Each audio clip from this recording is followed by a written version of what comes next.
Justin Bieber is sued for injuring a man and using racial slurs. Taylor Swift's music video director slams Kim Kardashian. And Niall Horan reveals it's hard to keep in touch with Zayn. All that and so much more on today's Rundown. What's up, you guys? Welcome to DHR. Naz and Drew here. It is Friday, and I can't wait to talk to you guys about the cover of Nicki Minaj's new album because she looks amazing. So good. But you guys, first we need to talk about why Justin Bieber is in some trouble again. Justin Bieber has been laying low and keeping himself out of trouble lately, but just when you think all is clear, the drama picks up once again. The 24-year-old singer is being sued by Tobias Cannon, the man he got into a fight with in Cleveland, Ohio after Game 3 of the NBA Finals back in 2016. According to a lawsuit obtained by TMZ, the man alleges that Justin and his crew left him a concussion bad enough to require hospitalization. The man claims he, quote, suffered injuries to his head, neck, and back, and even lost consciousness during the brawl. While he says he tried to walk away, Justin allegedly grabbed him by the shirt and, quote, then struck him with his fist more than one time. When Cannon tried to subdue the musician, he was allegedly, quote, struck in the back of the head by one of his bodyguards. But that's not all. Cannon also says that Justin used racial slurs as he was throwing punches. The documents state, quote, Justin's threatening communications made in public in front of a number of people included the use of racial epithets. While the exact offensive words or phrases used by Justin during the fight aren't specifically named in the lawsuit, sources tell The Blast that he said the N-word. Justin's longtime manager Scooter Braun, however, says the man's claims are not true. He tweeted, quote, Justin Bieber has done a lot of stupid things in his past, but what he has also done is apologize and own those mistakes. This most recent claim against him is completely false and a fabrication from a man who tried to push for money for the last several years. It is disgusting to me to see this man lie and try to bring race into a situation to scare us into a payment again. He went on to say, this is a smear tactic to get money and it's gross. So I repeat, these statements against Justin are completely false and we won't be scared or blackmailed. This man should be ashamed of himself. Real racism exists, but it doesn't apply here, just horrible. I say it would suck if Justin didn't do this to be accused of this because it's a serious thing. Nobody wants to be accused of like being racist and punching people in the face to concussions. You know? Well, there's a video. I don't know if you guys have seen this because this obviously happened 2 years ago, and I remember seeing the video, but there's no audio to the video I've seen at least. And it's a really scary video, and I don't know who started it, who like hit who first.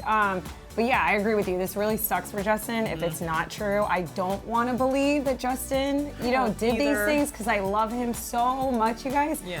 But Scooter Braun's quote was a little humorous because he's like, Justin Bieber's done a lot of stupid things.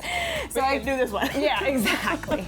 So last week, Kim Kardashian met with President Donald Trump, and a lot of people feel a certain way about it, but most recently, music video director Joseph Kahn, who directs Taylor Swift's music videos, is now slamming Kim for it. So Kim met with Trump and his son-in-law, Jared Kushner, to discuss the case of Alice Marie Johnson. Alice Marie Johnson is the 63-year-old who has been in prison since 1996 for a first-time nonviolent drug offense after being sentenced to life without parole. Now, Kim has been working hard to get her out, and the meeting with Trump was the latest step in trying to release her. It must have went well because the Trump administration actually granted Alice clemency on Wednesday. Now, while many praised Kim for taking on the case and fighting for Alice, others questioned her motives. And one such person was Joseph Kahn, a music video director who's worked with amazing artists like Lady Gaga, Snoop Dogg, Britney Spears, and Taylor Swift. Joseph's actually the one who's directed most of Taylor's recent music videos, including all the ones off her newest album. So on Wednesday, Joseph took to Twitter to slam Kim and her meeting with Trump by saying, what Kim Kardashian has done is used her connection with Trump to free a family member and score some PR points. In return, the right-wing Trump party gets to use it as an example of his liberalism and heart and not do anything else. It's called propaganda, so the lesson here is sucking up to Trump works in our banana republic. Democracy, RIP. But that wasn't all. He also insinuated that the meeting was just a PR stunt to make Trump look good for the 2020 election, writing, quote, if anything should be clear by now, Kim and Kanye are trying to get Trump reelected. Hashtag Dragon Energy. Ooh. So Drew, Aaron and I were actually talking about this yesterday in DHR, and I was just saying yesterday that I feel like no matter what Kim does, it's kind of a lose-lose situation because a lot of people don't feel like she has the credibility to do anything. But ultimately, I think it's great when any celebrity uses their platform to help someone else. But I agree. I have unpopular opinions. No, say it. So I think it's great that Kim did this. I Right. really do. And Right. it's great that the woman has clemency now. It does feel a little bit like a PR stunt only because there's been a lot of retweeting by Kim. There's been a lot of she's been putting out there a lot that she did this, and it's kind of like, okay, I don't know. I think I'm just like kind of a person, if I'm gonna do something nice for someone, half of the doing nice things part is like not broadcasting it to get accolades for it. Right. And also, hopefully it leads to more actions done by her and not like just like a one-time thing, but it's great that she did this. I'm not knocking that at all. I totally see what you're saying, because I feel like if you want to do something nice for someone, you don't have to broadcast it. You can just do something nice for someone. But then on the other hand, I also feel like it brings awareness to stuff, you know? Totally. Okay, Naz, so fans are upset because they bought tickets to the Taylor Swift concert and Ticketmaster changed their seats. Not okay. This coming weekend should have been a very exciting one for all the Swifties attending Taylor's show in Manchester, but unfortunately, a large number of them are pissed. A bunch of fans actually had their original seats downgraded by Ticketmaster, and in a statement, Ticketmaster revealed the reason behind the unwanted game of musical chairs was, quote, due to changes in production, which meant that some of the seats had to be moved. Ticketmaster went on to state, quote, if you're affected, you'll have received a text and email from us to confirm this. We've worked with the venue and swapped you into some new seats. Well, judging by these fan reactions, it doesn't look like Ticketmaster did their best to accommodate those who were affected by this move. One fan tweeted, quote, Ticketmaster, you've got to be kidding me. Bought front row, block 1 tickets for Taylor in Manchester for Friday, and you've moved our seats 2 days before. Not good enough. I have a devastated 10-year-old. How do we get the seat we purchased back? While another expressed their disappointment with the situation by saying, quote, update, so I've been given Snake Pit tickets valued at £264, but will not be refunded the £236 that I paid in excess for my tickets. Yet people have to pay to upgrade? Seems fair. I'm gonna try and enjoy the wonder that is Taylor Swift on Saturday, but by damn, it'll be hard. I mean, I don't blame these people. I think it's so mad. Like, you can't just, no, I paid good money for those seats and I want to sit in those seats. Can you imagine getting front row and then getting an email saying they moved your seats? No. And not they have to give them the money back though, right? They have to. There's no way Ticketmaster would not give them the money back. But I wonder, what was Ticketmaster's motive? Like, why? Yeah, it said because the production changed. So does that mean, well, I know Taylor's show, I actually didn't go, but I think her stadium tour is 3 stages. So do you think maybe it had something to do with that, where they had to move people? I mean, I guess. I'm sure that there was a good reason, because Ticketmaster wouldn't just want to screw with people's lives for no reason. Right. But it just sucks. Not okay.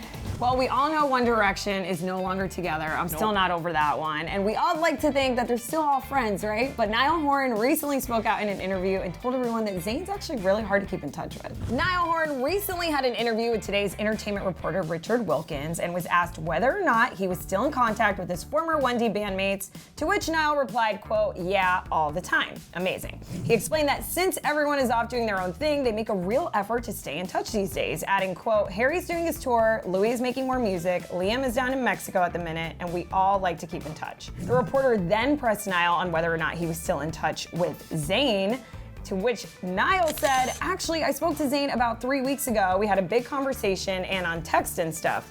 But Zayn is the kind of fella that changes his number every 5 minutes, don't know where he's at.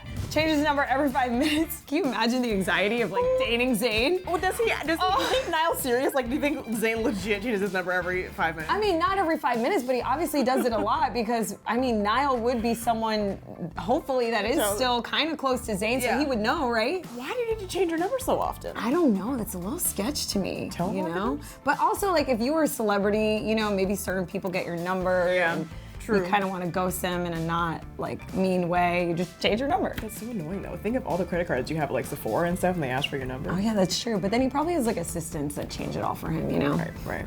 Naz, I'm all about girl power. Nicki Minaj is showing off her girls on her new cover art.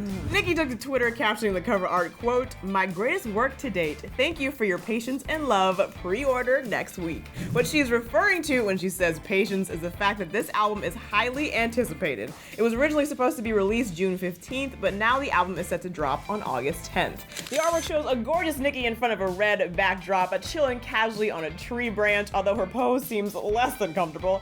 She is donned an and Egyptian-style jewels and beads on her head and neck. The same jewels were also made into underwear and pasties. We see you, girl. The picture was taken by fashion photographers Mert and Marcus, who also shot Taylor Swift's Reputation cover art. Queen will be her 4th studio album since the Pink Print in 2014, so it's understandable why everyone is hyped to hear her new stuff. The album's lead single, Chun-Li, recently slid into the top 10 of the hip-hop charts, making it Nicki's 30th song to do so. She is now officially the woman with the most top 10 hits, just beating out Beyonce and Mary J. Blige, who both have 29. Oh, since 2014, it has been so long. Girl, I am so ready. I loved the Pink Print, so I'm like, we are overdue for Nicki music. Do you like Chun-Li? I do. I'm trying to get that King Kong thing down. Yeah. The dance that she does. Yeah. I can't get it down. Her music videos are so dope too. So good. This album cover though is so iconic, but obviously I would expect nothing less from Nicki Minaj, you know. She's always like the most perfect amount of extra. I love it. I love it. I want a picture just like this of me framed in my kitchen. You would look great Thanks. in that costume. Thank you. Naked. Is that appropriate? Yes, normalizing nakedness. All right, you guys, DHR has come to a close, but per usual, we have questions for you. I want to know how you would feel if your seats got downgraded for the Taylor Swift concert. I would not be happy. And we also want to know what you guys think about what Niall said about Zayn. Do you think Zayn actually changes his number every 5 minutes? And 10. do you think he's hard to keep in touch with? And why? Let us know in the comment section below. We love you guys. It's Friday. We'll see you back here next week. Bye-bye. Bye. But before you guys go, make sure you click right over here to check out what new hair color Taylor Swift is donning. Also, don't forget to subscribe. I think it's right here. It's right there. Right there. There. Do it. Yeah. Have you done it yet? Come on. Come on.